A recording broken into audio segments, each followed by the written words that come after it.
Abortion was one of the many important issues at stake discussed during the final presidential debate. Now a group of Catholic priests are calling on pro-life voters to make their voices heard this November. One America's John Hines has more from Washington. Because the Supreme Court hangs in the balance, a group called Priests for Life is saying it is a moral imperative for Catholics and other pro-life voters to vote in support of pro-life candidates in this election, says Father Frank Pavone of Priests for Life.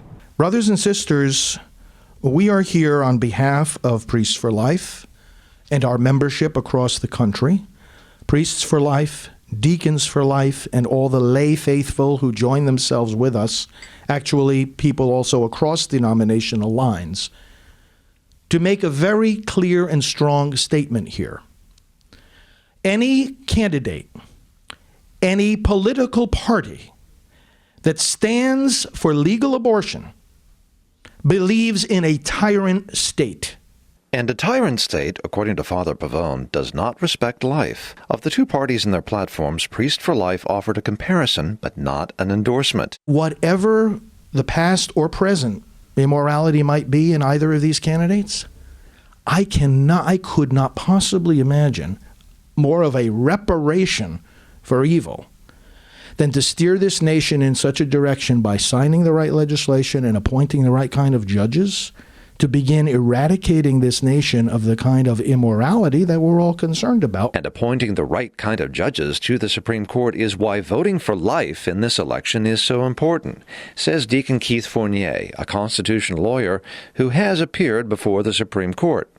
The next president of the United States, and we will only have one of two people sitting in that Oval Office after January.